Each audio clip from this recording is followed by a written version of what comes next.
आज बियॉन्ड बुक्समध्ये माझ्यासोबत आहे जॉर्जियामधनं MBBS केलेली डॉक्टर ऐश्वर्या रोडे.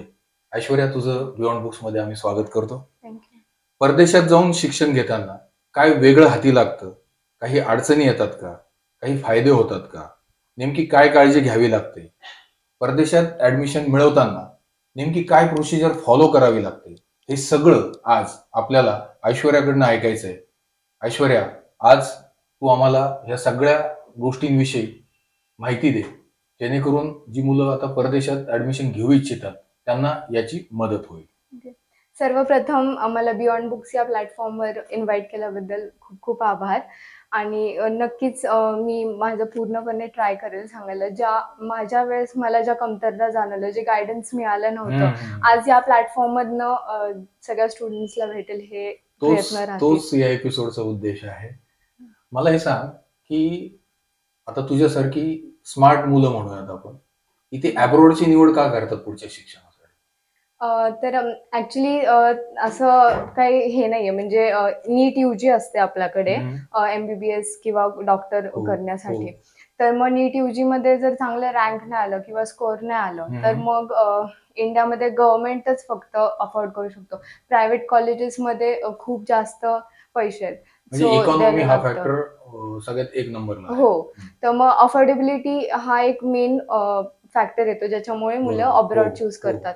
कारण इंडियाचे प्रायव्हेट मेडिकल कॉलेजेसमध्ये MBBS कम्प्लीट करण्यापेक्षा फॉरेनला ते थोडं चीपर पडतं आणि तो एक मेन फॅक्टर असेल. आपल्याकडे MBBS घ्यायचं किंवा करायचं तर नीटची एक्झाम तुम्हाला द्यावी लागते.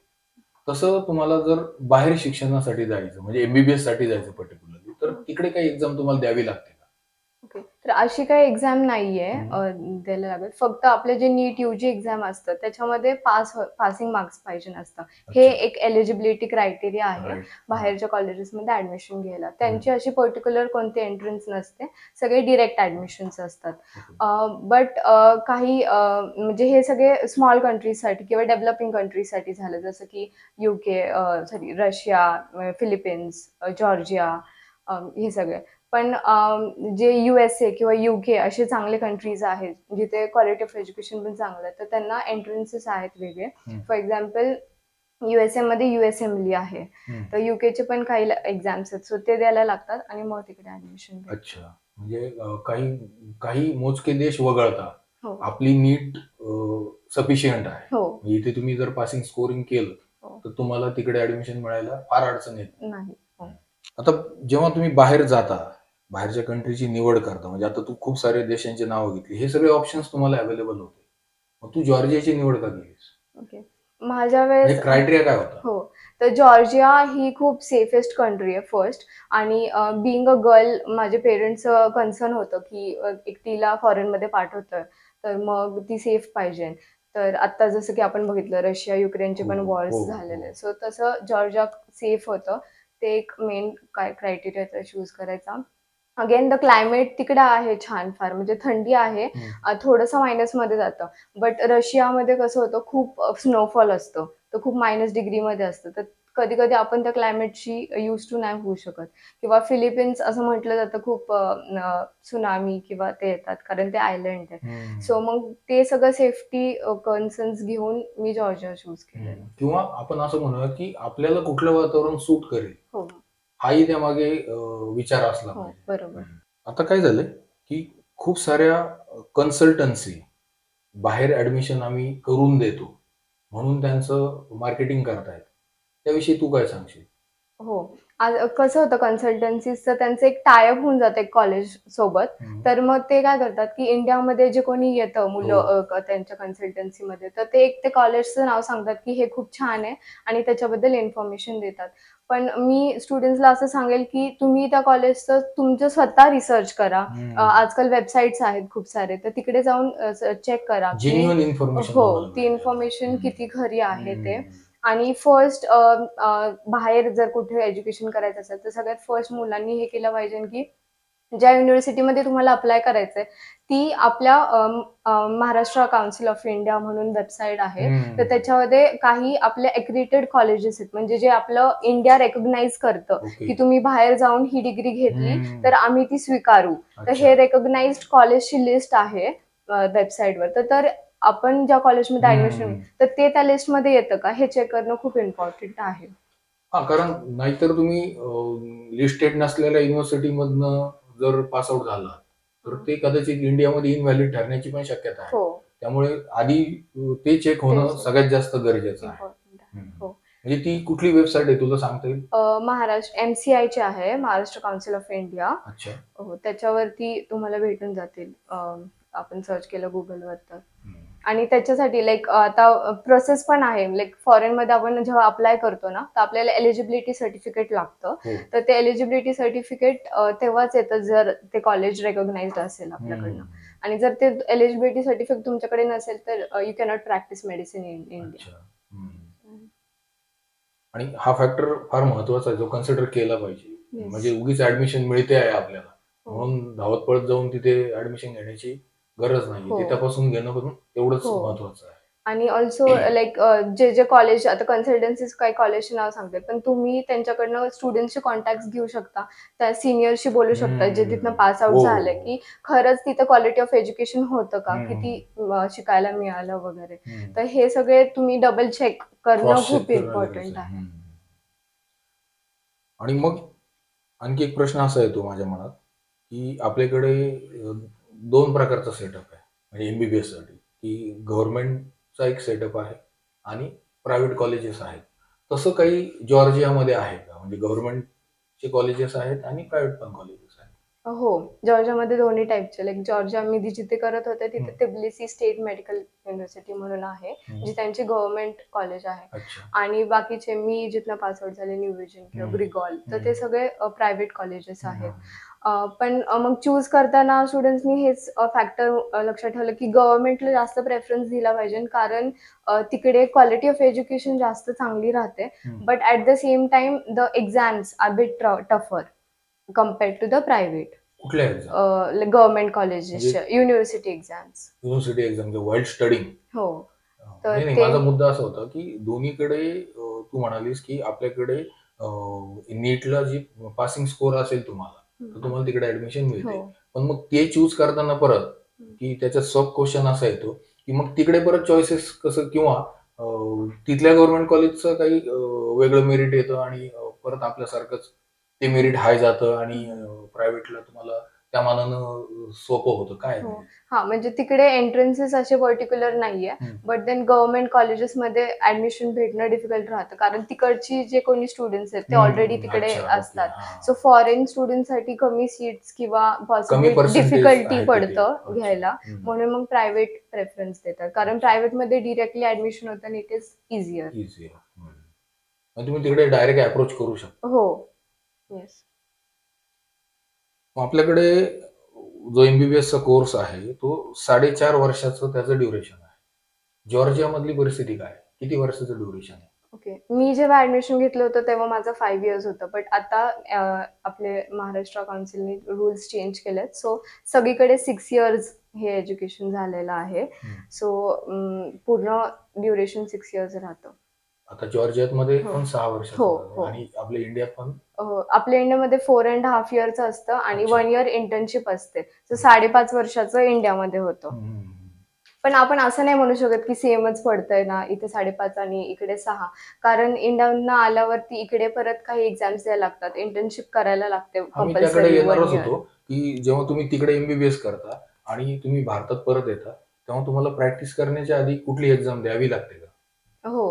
तर जॉर्जियामधनं किंवा कोणत्या फॉरेन कंट्रीमधनं एमबीबीएस ही डिग्री मिळाल्यानंतर जर तुम्हाला इंडियामध्ये प्रॅक्टिस करायची असेल तर त्याच्यासाठी फॉरेन मेडिकल ग्रॅज्युएट एक्झामिनेशन म्हणून आहे, त्याचं नाव FMG आहे. ती वर्षातनं 2दा होते 6 मंथ्सच्या गॅपमध्ये. तर ती तुम्हाला देणं कंपल्सरी आहे आणि ती पास झाला तरच तुम्ही इंडियामध्ये मेडिसिन प्रॅक्टिस करू हे फार शकता. महत्त्वाचं. हो. आणि ती एक्झाम झाल्यानंतर 1 इयर इंटर्नशिप हे पण कंपल्सरी आहे. तर ती एक्झाम पास करायची, नंतर 1 इयर इंटर्नशिप करायची. आफ्टर दॅट ओनली तुम्ही as a MBBS doctor Then practice and करू then you शकता. can practice in or you are allowed to practice. Yes.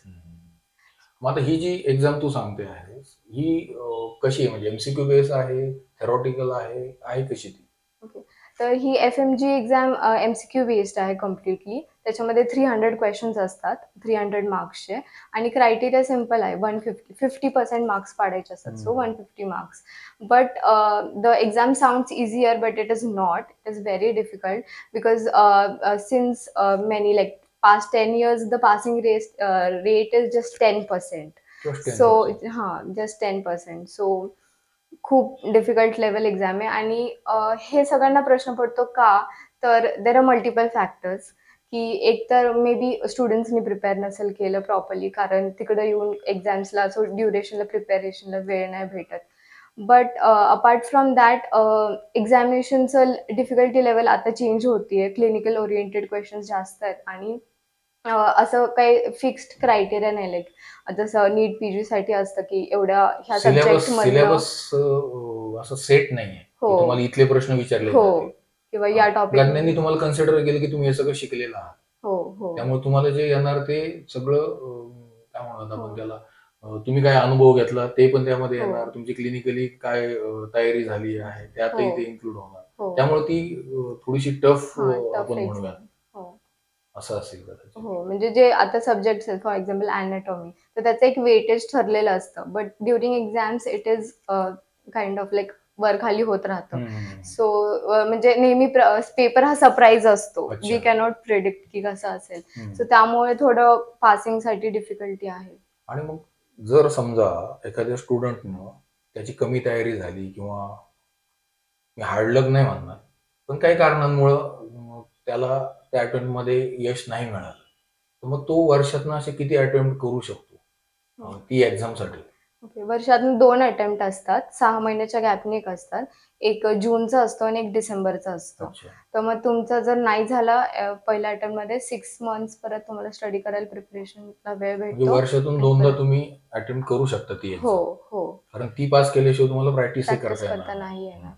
आणि ही एक्झाम द्यायला म्हणजे 10 इयर्स व्हॅलिडिटी असते. तुमची जी पण डिग्री मिळाली आहे त्यानंतर 10 वर्ष तुम्ही ही एक्झाम ट्राय करू शकता द्यायला अटेम्प्ट्स. सो असं म्हणू शकतो आपण 20 अटेम्प्ट्स भेटतात. मला नेहमी असा एक प्रश्न पडतो की आपल्याकडचा MBBSचा सिलेबस आणि बाहेरच्या देशांमध्ये शिकवला जाणारा MBBSचा सिलेबस काही फरक असेल का? काय वाटतं तुला? आहे का म्हणजे? तसं बघितलं तर तुम्हीच विचार करा ना, आपली एक बॉडी आहे, एक शरीर आहे, तर ते सेमच राहणार आहे तुम्ही इंडियात असेल किंवा फॉरेन कंट्रीमध्ये असेल. तर सिलेबस तर सेम असतो.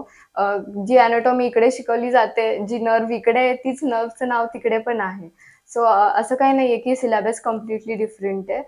म्हणजे त्याची भीती बाळगण्याची गरज नाही. जे तुम्ही इंडियात शिकणार आहात तेच हो. तुम्ही अब्रॉडलाही शिकणार आहात. सिलेबस हो. तुमचा सेम असणार. हो बरोबर आहे? बरोबर. फक्त डिफरन्स हा येतो की इंडियामध्ये इंडियन ऑथरचे बुक्स यूज केले जातात. वेरच आपण फॉरेनमध्ये म्हणजे अजून वर्ल्डमध्ये जे काही यूज केले जातात ते बुक्स असतात. फॉर एक्झाम्पल फिजिओलॉजीला गायटन वापरतो. तर मग उलट अजून जास्त चांगले बुक्स आपण यूज करतो फॉरेनला जेव्हा असतो. अच्छा. म्हणजे सिलेबसमध्ये फरक फरक नाही. नाही. रेफरन्स तुम्ही तुमचा चॉईस आहे तुम्हाला हो. काय वापरायचं. येस. ओके.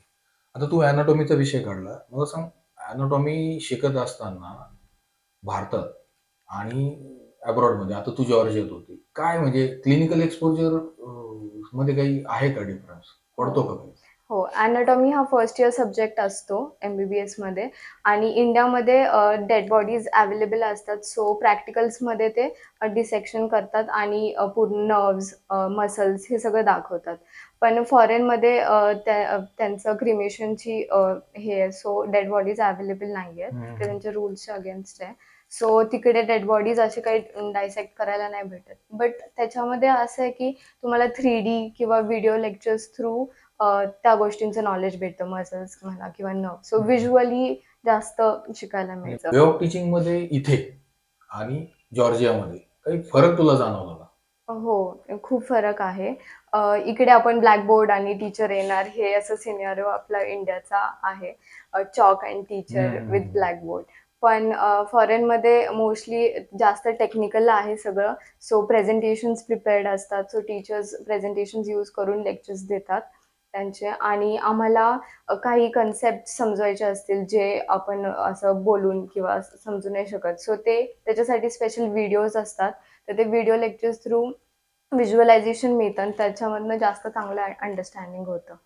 तर असे टेक्निक्स वापरतात किंवा काही जे प्रॅक्टिकल किंवा क्लिनिकल सब्जेक्ट्स आहेत, त्याला मॅनिक्युअन्स जसं मी आधी म्हटलं ते यूज होतात. तर ते आणि आम्हाला असं क्लिनिकल स्किल्स म्हणून एक वेगळा सब्जेक्ट असतो. तर त्याच्यामध्ये जे बेसिक फर्स्ट एड, बँडेजिंग किंवा CPR सारखे स्किल्स, तर हे सगळे त्याच्यामध्ये कव्हर केले जातात. म्हणजे डिफरन्स आहे. हो. आता तू MBBS करून आलीस आणि खूप जण येतात. ती एक्झामही तुम्ही पास केली, जी इंडियन गव्हर्नमेंटला अपेक्षित आहे आपल्याकडे. पण पुढे जर मग मास्टर्स करायचं म्हणजे मास्टर इन मेडिसिन करायचं किंवा तुम्हाला मास्टर इन सर्जरी करायचं, तर तुम्हाला परत काही असं एंट्रन्स देणं किंवा असं काही आहे का म्हणजे? हो. त्याची प्रोसिजर काय नेमकी? इंडियामध्ये जर तुम्हाला MD पर्सिव्ह करायचं असेल, तर नीट PG द्यायला लागते. आणि त्याच्या रँकिंग इन मार्क्स थ्रू तुमची युनिव्हर्सिटीज ठरतात. आणि तीच सेम एक्झाम इंडियन स्टुडंट्स पण देतात त्यांच्या MDसाठी. सो तुम्ही इंडियन असेल किंवा फॉरेन स्टुडंट असेल, तुम्हाला एकच एक्झाम आहे नीट PG, जी तुमच्या MDसाठी पर्सिव्ह करायला लागेल. अच्छा.